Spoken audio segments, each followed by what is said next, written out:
What's going on, guys? So I am out here in actually Goshen, Indiana. I'm going to be spending some time out here with Brinkley, taking a look at some of the new things that they're doing. Now in this video, I'm actually going to cover two models that have very similar floor plans, and I want your feedback on which one you prefer, because there's obviously a reason why a manufacturer like Brinkley would have two different floor plans that are kind of similar. So in this video, we're going to talk about this Model Z, which is the Z3200, and then we're also going to talk about this Model Z, which is the Z2700. Now, this one is slightly shorter, so keep in mind that, yeah, there is a length difference between the two, but the floor plan is very similar. However, the big distinguishing difference here is going to be the front bedroom on both of these and how they're positioned. So again, I'd love your feedback. Drop a comment below as we're going through this video. Hang tight. I'll be right back.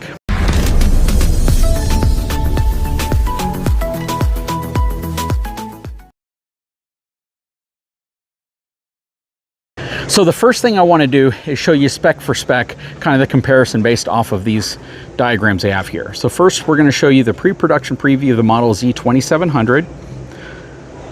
And then we're going to look at the length. 29 feet 11 inches, hitch weight of 2,081 pounds dry, gross vehicle weight rating 14,995, dry weight 11,642. Now we're going to quickly hop over to the unit next to us. So here's the Z3200.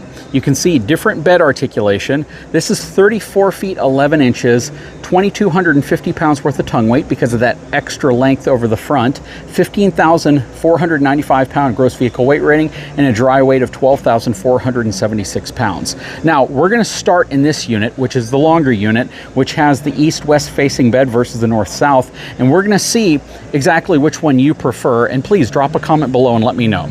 So this is a 3200. I love the fact that these are warranted for full-time RVing. Okay, so we're going to quickly pan around and show you what's going on back here. But when we hop in the next unit, we're going to avoid most of this simply because it's the same in both units. So you have this huge sectional right here. You have what appears to be a 65-inch TV mounted on the wall. Big panoramic fireplace. Check this out. True to Brinkley, they have all sorts of crazy hiddenness here, which really is concealed well. You can't see any of this stuff if you have them closed. Honestly, I would have totally bypassed all this if they hadn't have walked me through this earlier. Your sound system, power and stuff there, HDMI. And then you have the same thing going on up here as well. So you have all this hidden storage up here, which is really, really cool. And again, an absolutely massive TV on the wall. You have cabinetry all across the top here. You have this really cool, huge sectional, which isn't too close to the TV. I love the fact that you have a lot of seating capability here, theater seating, and it's not super squished against the TV. I even love how they do the little cup holder here. That is so cool.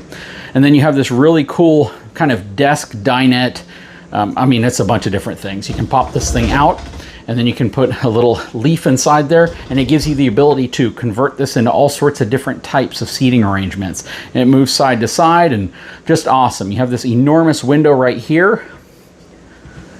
You have this huge Furrion residential side-by-side refrigerator, as well as some really nice pantry space with really, really deep pull-out drawers. They do not skimp in this area, and they are soft closing, as are the cabinets with magnetic latches. Look at all the drawers in this kitchen. I always tell you that if it doesn't have drawers, it's not a true kitchen. This has 6 drawers in this one area. They extend really nice and far. They're all soft closing. Same with your cabinets.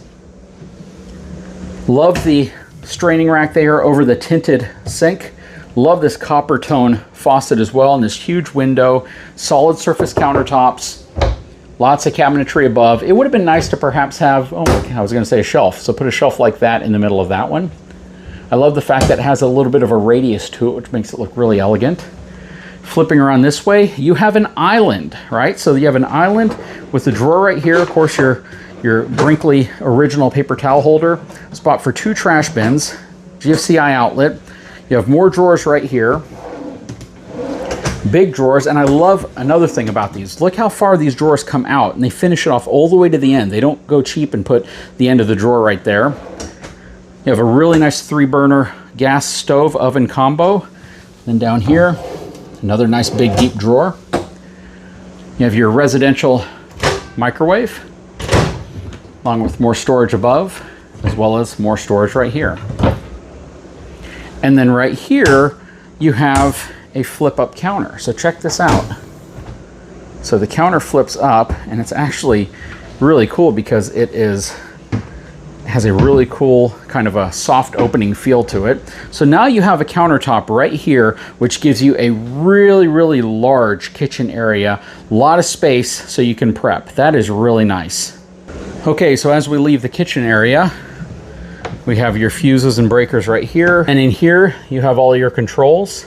Also, a lot of dimmers in here. So a lot of the lighting in here is on a dimmer, such as your ceiling lighting, which is really, really nice. This has ABS as well, and a lot of great features, Bluetooth connectivity, and then you have a closet up here. So as we go up the stairs, we're gonna pass by the bathroom. We're gonna quickly look at the bedroom. King size bed. Wow, they really have this fixed up nice. Memory foam mattress, really cool sconce lighting over here, big mirrored closet with a really, really nice LED light strip that also acts as a hanging rod. In here is your prep for washer and dryer. And you can put a stackable unit, and you would simply remove this shelf right here to have the bottom unit in there. Again, all soft closing. This right here is going to slide out. So I love their take on this hidden storage area. Then you have all your drawers in here, more drawers down there, and then you have more storage here, and your Insignia TV already hanging on the wall. You have two AC units in here. You have this Furrion unit back here, and then you're gonna have a Furrion Chill Cube in the living room space.